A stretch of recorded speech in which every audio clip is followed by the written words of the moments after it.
Style Podcast. Hey, beautiful soul, and welcome to the Sacred Style Podcast, a safe space where we get real and go deep to explore the intersection of modern spirituality, entrepreneurship, identity, and purpose. Hosted by intuitive artist and entrepreneur Daniela West, join us as we explore the transformational journey of becoming more fully you, whole, healed, and human. Hey there, and welcome to the Sacred Style Podcast. In today's episode, we'll be speaking with the lovely Bethany Anderson about how to feel aligned in the midst of divine chaos. Bethany is a spiritual leader and teacher specializing in intuitive healing. Since 2016, Bethany has transformed her personal healing journey into a powerful platform to help others. Trained under one of the top 50 psychics in the country, she now shares practical tools and intuitive guidance through her work at Bethany Heals, offering private sessions, extended programs, and workshops. Bethany, how are you doing today? I am peachy. Actually, I'm so happy we're talking about divine chaos because this morning has been a little chaotic. So just in divine timing as usual. Yeah, I know. My morning has also been super frantic and chaotic, especially in the mental space. So I feel like this is the perfect timing to talk about this topic together. Absolutely. Thanks so much for having me. Oh my gosh, you're welcome. I'm so excited. So honored to have you here today and drop all your nuggets of juicy wisdom. So it's going to be fun. I'm excited. So just to kick it off, why don't you introduce yourself a bit? Tell us about your work and the journey that kind of led you to where you are today. Yeah, absolutely. So actually, as you were talking, I was just thinking about my life and like what brought me to intuitive healing, which was actually a very chaotic moment. And I feel like that's why I'm able to align with change and sudden change so much more now. It's actually built into my story, which is really interesting. So I was in 2016, I was in a fatal car accident where someone passed away and it was my fault. And after that happened, I wasn't even really in the spiritual community or world just yet. I had graduated college. I was working in the service industry. I was so disconnected from myself. And I was working through a lot of things and was leaning on alcohol to support me. And, after my accident happened, obviously when something that serious and traumatic happens, it affects you, affects everybody around you. I was dealing with PTSD, anxiety, depression, survivor's guilt, and I was just trying to find something to help me heal and to understand where this was all coming from. And that's actually how I found intuitive healing. My therapist at the time was like, you should try meditation. I think this would be really helpful with just getting back into your body and like getting yourself out of that, just that traumatic space that you're living in daily. And the first class I took was an intuitive healing meditation with my mentor that I still work with today. Oh, cool. Yeah. And during that time, that first class, I just felt so seen. And I felt so seen by myself, which is something I had never experienced before. And I saw the real me underneath all of like the stories and the past experiences and the limiting beliefs I was carrying about myself. And it was like this small little nugget of light where I was like, I'm just going to keep following this light and see where it takes me, and that was 9 years ago. And I just kept going. I did the work on myself for about 4 or 5 years before I started Bethany Heals. And I just realized this work changed my life so much, especially coming from a world where spirituality, like I wasn't even in it. So at the beginning, I was just like, I don't even know what's going on. This just feels good, but just really integrating and experiencing this work and studying it for so long. I was like, I just want to teach this and help as many people as I can because it completely changed my life. And so it really is a beautiful practice to just learn about awareness and to learn how we can use our intuition to heal ourselves, how we can work with the energies within and around us, to really bring us to a more aligned path, and to bring us back to who we truly are, even amidst all the chaos that we can be experiencing in our lives. So, yeah, that's kind of a little background into how I ended up here. Wow. Wow. Thank you, first of all, for being so honest and open about, you know, kind of the catalyst, the traumatic catalyst that led you into that work. Yeah, I didn't know that part of your journey. So it's really inspiring to hear, how you were able to turn that pain into real purpose, and turn it into this, well, basically use it to discover the path of your soul work and the collective that you're here to serve. So that's really beautiful. I'm really curious to hear a bit more about this experience of discovering your true self that you mentioned. Because I've been on that journey myself probably the last 7 years. It's been, oh gosh, it's a roller coaster, isn't it? It is, and it never ends. It never ends. Yeah. I'm always learning about myself. I'm like, oh, what's this new layer? Okay, Yeah. Yeah. let's dig into this and see where this is coming from. You know, Yeah. yeah, I think that the first thing when it comes to really meeting the truest version of yourself, it's learning about what is yours and what isn't yours.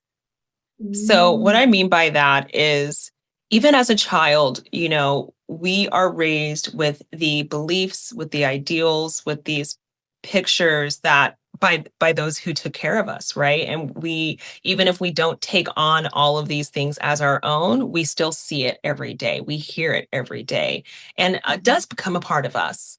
And then we start to make decisions for ourselves from these stories and from these pictures and these ideas that we may not even know that we're living our life from, right? So this is getting into like the subconscious and conscious state.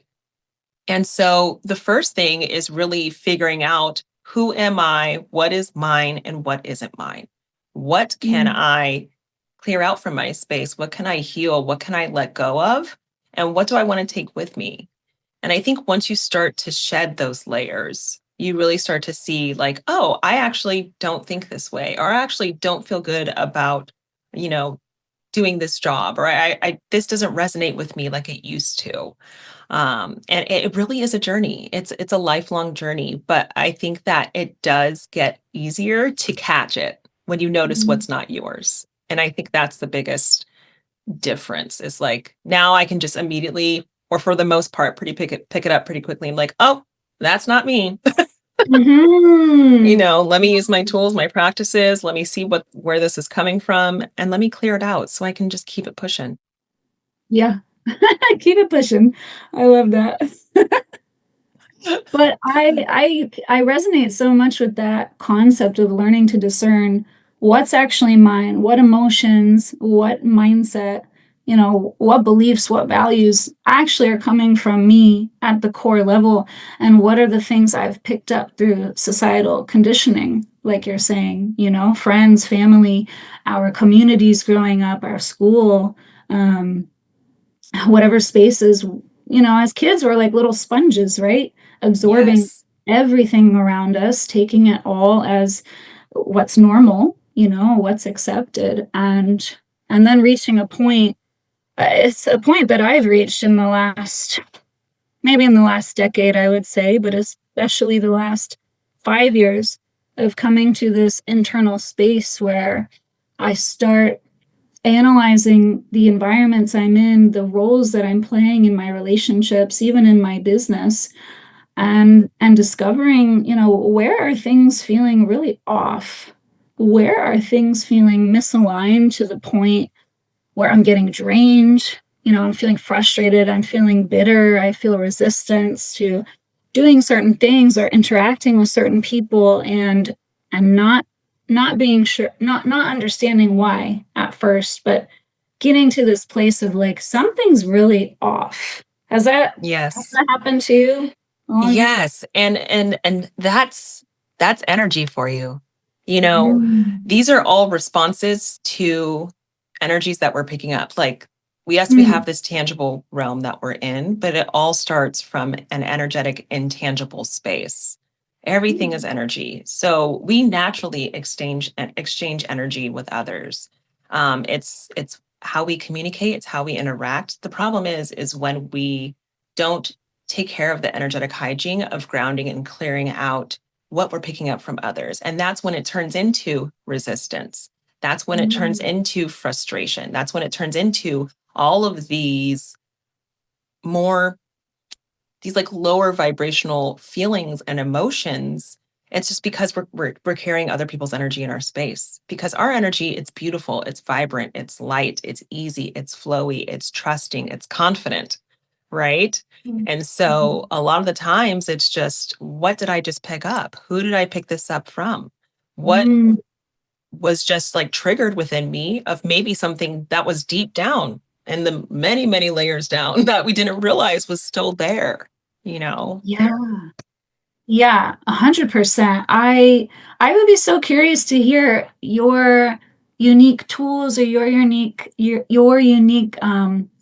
way of uncovering this idea of, what is mine? What am I picking up from other people? How do I untangle myself from other people's stuff so I can approach things from a lighter, truer internal space? I'd love to Yeah. hear. Where do you even start on I that? know, right? I know, because this all sounds very up here in the woo woo. Yeah. It's a lot to take in, and Yeah. I mean that's definitely like my biggest goal. It's always to bring it down to like a practical, grounded way. And I think the simplest way to connect with that is just knowing that when we connect with our intuition, especially with intention, with intuitive healing, we're using the same space that we dream in, that we imagine in. Mm. When you're like daydreaming about this future goal that you have for yourself and you see yourself on the beach and you're laying out with a great book and you're just relaxing, it's all in the same space. So it's bringing yourself into that space intentionally. And that's where a lot of the work happens. And from that space, I always love to start with grounding. So it's like imagining myself, a beautiful like tree trunk connected to me, rooting down into the earth. And that's just a grounding cord. And grounding cords, which is something we naturally do, we naturally ground and release. But with the grounding cord, when we do it with intention, it's like, I don't know what's in my space. I just feel funky. I'm going to ground out this Mhm. funky feeling. Like, you don't need to know exactly what it is. Or if you are feeling frustrated, like, I just want to ground out this frustration, this anger. I'm letting it go. And letting, just imagine it just like rooting down into the earth, releasing it, because the earth is this beautiful, regenerative, mothering, like regenerative, stabilizing energy. And that's what it does. It just recycles the energy and reuses it, because energy is limitless. It's Yeah. never ending. So it's this beautiful circle that we create of just releasing what isn't ours and sending it back to be used again anew. Um, Mm. that's always like the first. And there's a bunch of tools that I don't know if we have time for it specifically, but I do have like free meditations on my website too. I definitely always recommend to people to try those out, because there's a bunch of different fun ones in there where you can kind of tune into just learning about yourself within that meditative space. I love that. I love that. Sounds like it would be very practical to get kind of an introduction to this idea of energetic hygiene, because there may be people in the audience who've just never even heard of that term. And I feel like it's a beautiful term, but it's very broad, right? Like Yes. hygiene, our energy, like, what? Like how do we clean our energy? It's a fascinating idea. So, yeah, we'll definitely drop links for that. We'll drop all the goods at the end of the episode. One thing that came to mind as you were speaking about grounding and this idea of the tall oak tree is the idea of human design popped into my head as a really good lens for making decisions. So something that I've learned in my experience, in my human design experiment, let's say, over the last few years, is when it comes to discernment, right? What we were speaking about in terms of what's mine, what's someone else's. And how do I make decisions about what's right for me from a grounded internal space? I have found human design so helpful for the idea of tapping into my inner authority, my inner voice, my intuition, basically. And I'm wondering if you can relate to this at all, because I know we're both projectors. Mhm. So we're natural guides, we're natural leaders. And are you a splenic I projector? am. Okay, so we're both splenic projectors, and basically the decision-making authority in human design terms is for us comes from the spleen. So for me, what that means is how I make decisions, how I tap into whether something is correct for me or not, whether a space is healthy, or not, or a connection, is listening to that inner voice from an instinctual space, from the Mhm. spleen. And it's been a really interesting process to understand, what does that voice actually sound like versus Mhm. what does the voice of fear sound like. So I'm wondering if you can relate, because I have had a really hard time over the years tuning into that intuitive voice and asking myself, okay, is this coming from like my highest self, my instincts to know that this is correct and healthy? Or is this voice that I'm hearing, is it from fear? Is it very frantic? Is it very rushed? Is it like pressuring me to do something? Or is it coming from intuition, which is just a clear, grounded, solid, more calm internal voice? So I'm wondering if that's ever come up for you in your practice or your experience. I love that you brought this up. Mm. Yes. Like, long story short, yes. No, Yes. I love that you brought this up because it actually kind of ties into even just like our theme of chaos, right? It's like when there's so much happening around us, how do we tune in to our own personal intuition? How do we Mhm. discern what is our intuition, our higher self? What is the ego? What is the difference between them, right? And you're right, Yeah. intuition is subtle. It is a whisper, it is a gentle Mhm. nudge, it's direct, it is calm. And the Mhm. fear, it does pull from the ego. It pulls from this survival space. It's pulling from our past experiences and saying, oh no, this is going to happen again. Don't do this. Or, oh no, this feels unfamiliar. I can't see what could happen if you make this choice. So it's not safe. Right. And Yeah. so, especially when we're in chaotic times, when there's so much happening around us, it's so important to take a pause the second that fear starts to kick in and it's like, whoa, whoa, whoa, hold on. Let me take a breath. Where is this coming from? Why do I feel uncomfortable? What am I really afraid of? Is what I'm afraid of actually going to happen?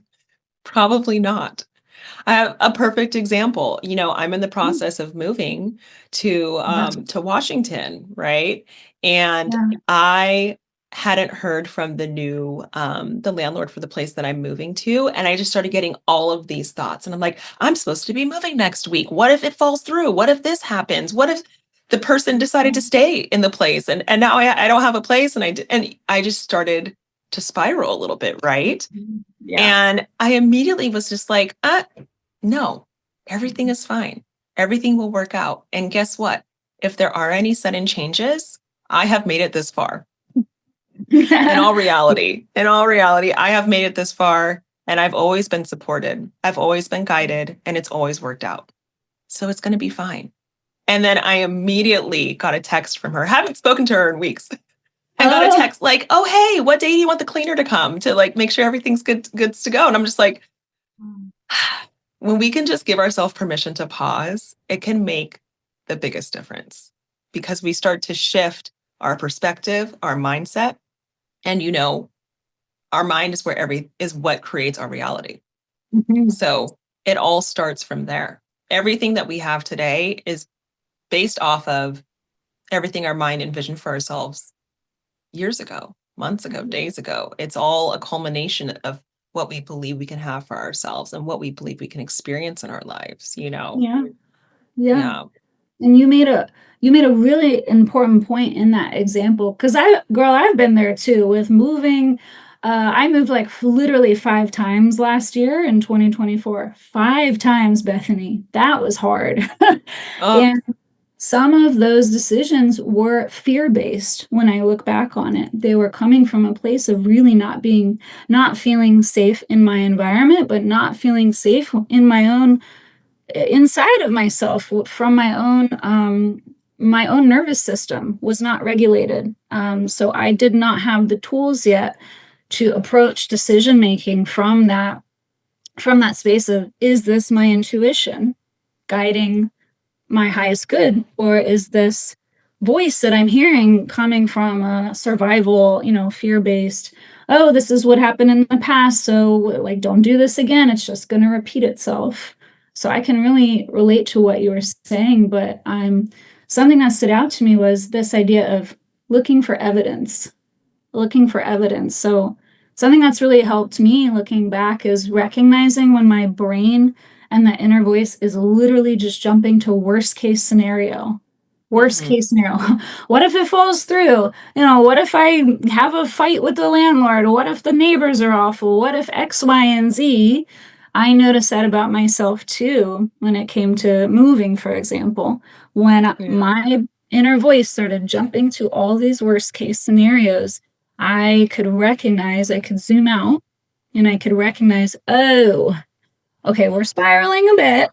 We're spiraling into the worst case. We're catastrophizing this situation because it's uncertain, right? Because Yes. we can't control the outcome. So we try to predict what could happen based on what has happened in the past or what other people have told us has happened in their experiences, which Mhm. may not be true for us at all. So I like that approach you mentioned of slowing down those thoughts and catching them, and then looking for evidence that it is going to work out. Looking for evidence that, okay, is it true that every time I've moved, it's fallen through? No. No. Are there instances in my life where I've moved and it's gone well? And things have flowed. Yeah.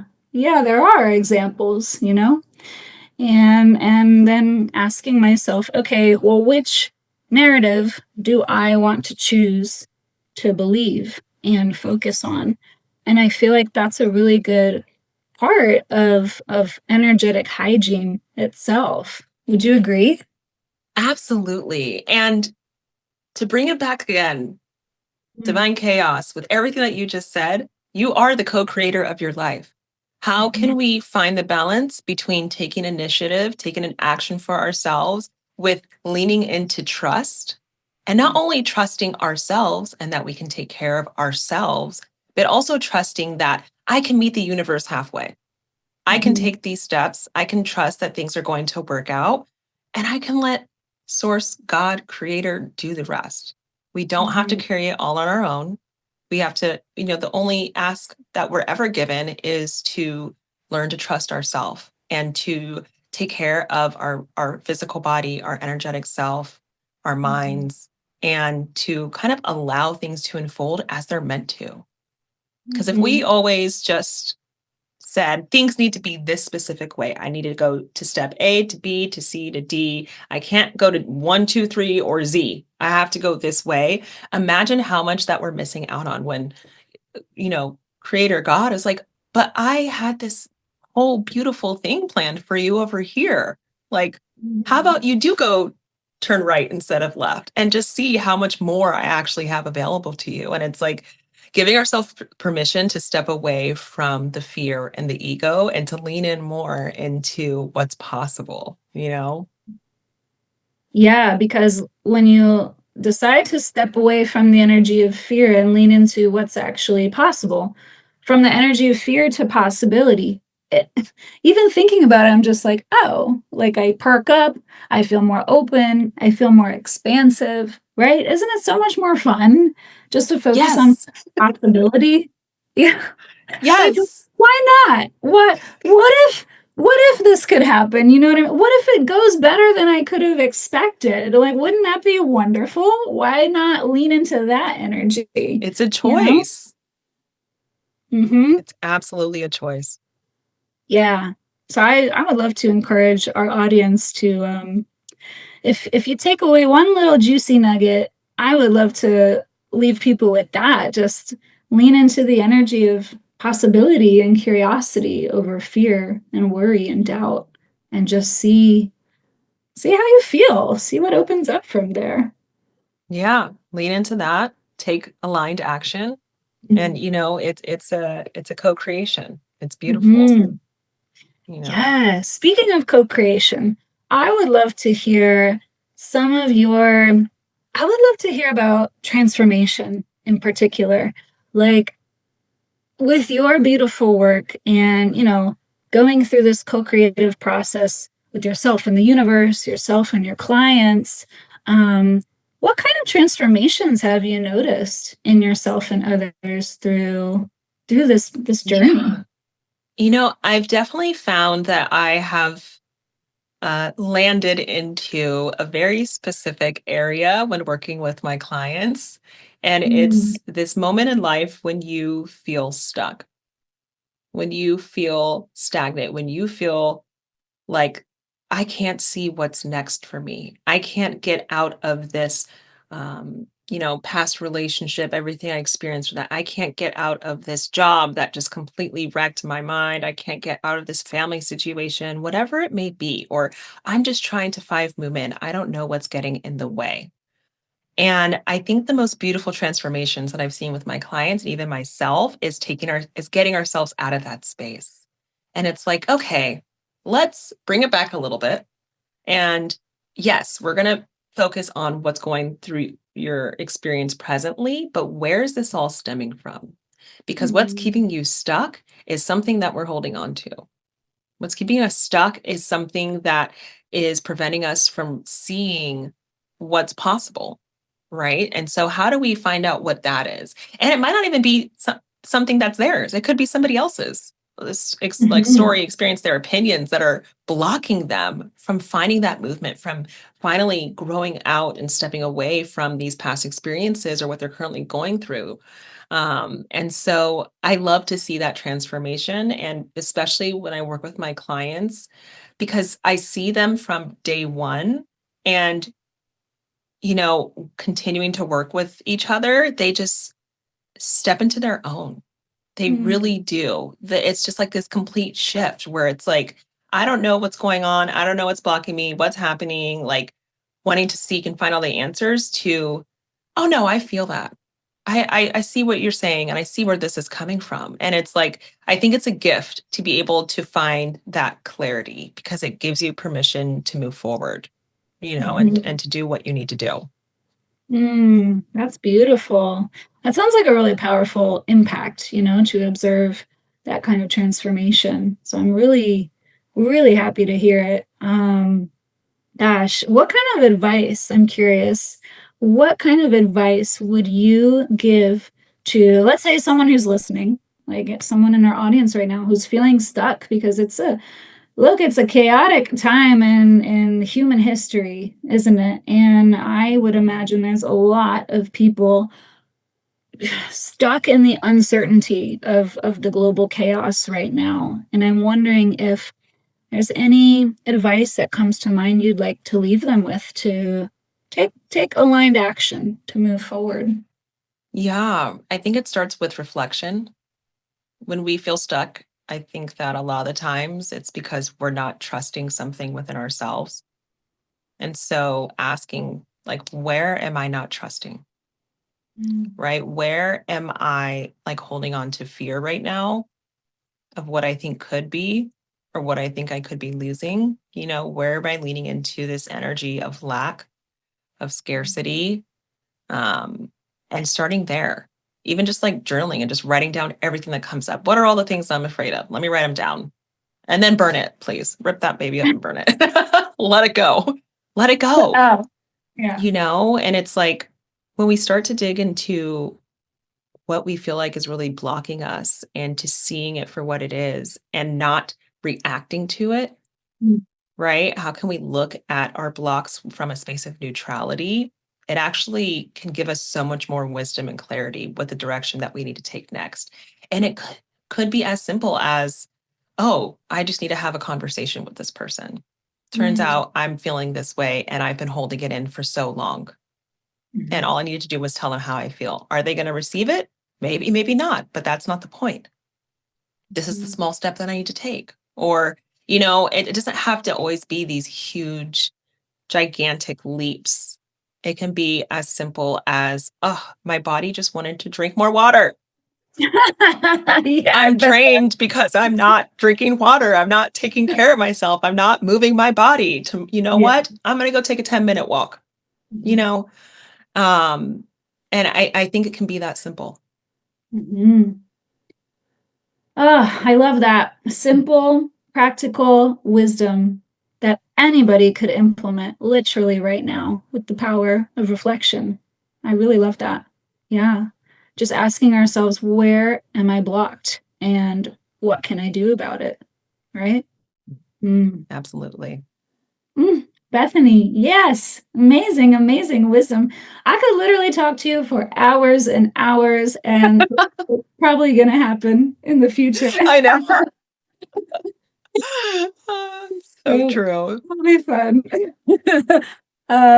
But yes, thank you so much for all this incredible wisdom. I literally feel like it's been 5 minutes of speaking. I know. Time is just flying by. Yeah. I feel like I entered a parallel universe and it's only been 5 minutes. Well, time is a man-made concept. Don't get me started on that.